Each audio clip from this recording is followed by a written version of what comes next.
থাকতে এই বাড়ি একটা মেয়ে ছিল, বুঝছো, অনেক সুন্দর চেহারা। তার সাথে না প্রেম করতাম। এত বড় সাহস তোমার, তুমি প্রেম করতে কেমন সুরতি মেয়ে? আমি এখনই যাবো এই বাড়ি।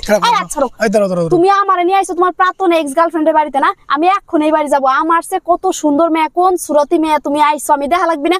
সাদিয়া, তুমি জানো এই যে সামনে একটা বাড়ি দেখতেছো না? এই বাড়ি, বুঝছো, হ্যাঁ, ক্লাস 8-9 এ থাকতি এই যে বাড়ি, বুঝছো। কি হইছে? আমি এই বাড়ি আইসা মানে এই জায়গা দিয়ে কত চলাফেরা করছি, কত হাঁটাচলা করছি, সাইকেল নিয়ে আসতাম। কিসের জন্য? 8-9 এ থাকতে এই বাড়ি একটা মেয়ে ছিল, বুঝছো, অনেক সুন্দর চেহারা। তার সাথে না প্রেম করতাম। এত বড় সাহস তোমার, তুমি প্রেম করতে কেমন সুরতি মেয়ে? আমি এখনই যাবো এই বাড়ি।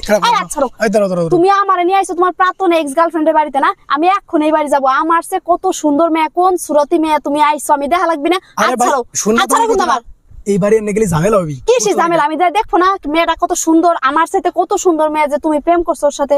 কয় মাস প্রেম করছিল না? কয় বছর? আমি কি বলি শোনো, মাথা ঠান্ডা করো। এই জায়গা দিয়ে ঠিক আছে আমি কত আসা যাওয়া করছি, ওই মেয়ের সাথে দেখা করছি। ওই যে মেয়ের অভিভাবক, গার্জিয়ান সবাই কিন্তু আসলে দেখছে। আমরা দেখলে চিনে ফেলাবে, পরে কিন্তু এটা সিন ক্রিয়েট হবে। আমরা কিন্তু অপমানিত হতে যাবো ছিল। কিসের সিন ক্রিয়েট হবে? আমি যে মেয়েটারে দেখবো, মেয়ের বিয়ে হইছে তো কি হইছে? মেয়ের বাড়ির ছবি নাই? মেয়েটারে দেখবা, মেয়ের মা বাপ যদি বলে কি হয়, কি পরিচয় দিয়ে যাবা? কি হয় বলবো যে আমার স্বামী আপনার মেয়ের সাথে প্রেম করছে, তাই আমার স্বামী আমার দেখাইছে, আমি দেখতে আইছি আপনার মেয়ে কত সুরাতি। হাত ছাড়ো আমার। ওরা কি করবে? ওরা যদি আমাকে মারে? ও তোমারে মারবে, আমারে মারবে না। তুমি ছাড়ো, তোমার মায়ের প্রাপ্য আছে, তুমি প্রেম করছো আমার। ছাড়ো, কিন্তু আমার মেজাজ কিন্তু গরম হয়ে যাচ্ছে। হাত ছাড়ো।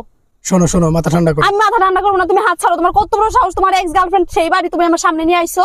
আরে ভাই, আমি এমনি জায়গাতে যাইতে কত আইছি, ঠিক আছে, দেখা সাক্ষাৎ করছি। তুমি এরকম করতেছো কেন? দেখা সাক্ষাৎ করছো মানে তুমি রাতে দেখা করছো? তুমি হাত ছাড়ো কিন্তু আমার, আমি এখনই যাবো এই বাড়ি। তোমার কত বড় সাহস, হাত ছাড়ো আমার। আরে ভাই, রাতে দেখা করবো কে?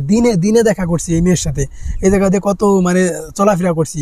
ওই মেয়ে ওই পাশে আমার থাকতো, টাটা দিত, হাই দিত, আমি হাই দিতাম। শান্তি। তুমি ছাড়ো, তোমার বদনাম যদি না হয় তাহলে আমার যাইতে সমস্যা কি? দিনে দেখা করলে সমস্যা কি? তোমার তো কিছু একটা হয়েছে, তুমি ছাড়ো আমারে। এই গ্রামে আমাদের বাড়ি না, ঠিক আছে, তুমি সিন ক্রিয়েট করো না। এই বাড়ি পার যাওয়ার সাথে এখন কিন্তু আল্লাহর আগুন লাগে যাবি। লাগুক, আমি আল্লাহর আগুনই লাগাবো। এমন কিছু হয়েছে যার জন্য তুমি ভয় পাইতেছো? খালি দেখা সাক্ষাৎ হলে এরকম হইতো না। তুমি তো নিজেই বলা যে তোমার হাজবেন্ড এখন মায়ের খাট, সেটা তুমি চাও? তুমি আমার হাত ছাড়ো তো। শোনো দি, কথা বলো না। তোমার হাজবেন্ড মায়ের খাট, তুমি কি সেটা চাও? আমি মেঠো রাস্তা দিয়ে যাবো, এখানে আমার অনেক স্মৃতি আছে। এখন বুঝতে পারছি যে তোমার প্রাক্তন এক্স গার্লফ্রেন্ড এই বাড়ি, তো সেখানে দেখতে আসছো। মাঝে মাঝে বুঝে মিন্দে যাও, উকি ঝুঁকি মারো যে দেখা যায় কিনা, তাই না? এই জন্য আজকেও আমার নিয়ে মিন্দে আইসো। আরে ভাই, সেই কত আগের ঘটনার গর্ব করা উচিত যে আমার স্বামী আমাকে সত্যটা বলে দিছে। তা রাগ করার কি আছে? এবারে যাওয়ার কি আছে?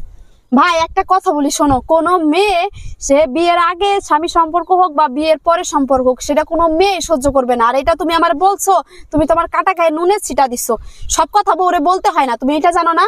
তুমি এখন বলছো এই কথা বলে কি আমার মনে শান্তি দিছো নাকি আমার মনে আরো আগুন লাগাইছো? সরি ভাই, আমার ভুল হয়ে গেছে। আর অতীতে কি হয়েছে না হয়েছে এটা নিয়ে তুমি মন খারাপ করো না, বুঝছো। আমি আসলে বুঝতে পারিনি তুমি এতটা রাগে যাবা। এখন এটা আমি মানে তোমাকে বলে ফেলছি, সরি, ক্ষমা দৃষ্টিতে দেখো। তুমি 4টা বছর ধরে বিয়ে করছি, 4টা বছরের ভিতরে তুমি কি কোনো সময় পাইছো আমার ভিতরে ব্যাড কিছু? আমি কারোর সাথে কথা বলছি এই 4 বছরে? কারোর সাথে ফোনে কথা বলছি? কারোর সাথে প্রেম করছি? না, পাই নাই তো। তা পাইনি, আমার প্রতি তোমার বিশ্বাস আছে না? বিশ্বাস আছে তো, এই জন্য তাহলে তুমি এবারে দেখাইলা কেন? এবারে তুমি দেখাইছি রে ভাই, ছিল এক সময় কারণে দেখাইছি। সেটা নিয়ে যদি এখন তুমি যদি ভাবো, অতীত যদি বর্তমানে টাই নানো, তাহলে তো আমাদের ভিতরে ঝামেলা সৃষ্টি হবে। তুমি কি চাও আমাদের ভিতরে ঝামেলা সৃষ্টি হোক? না, আমি চাই না ঝামেলা সৃষ্টি। তাহলে তুমি প্লিজ যাও না এবারে, ঠিক আছে? আজকের মতো বসো প্লিজ, আর এমনটা হবে না। আর কোনো গার্লফ্রেন্ড আছে নাকি? না আর নাই, তুমি বসো। এই কাজ আর ভুলেও করবা না।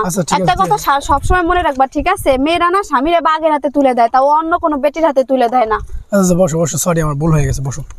তুমি যদি আজকে নাই করতা না, তাহলে আমি দেখে আসতাম কেমন সুরতি মাইয়ে আমার আগে প্রেম করছে।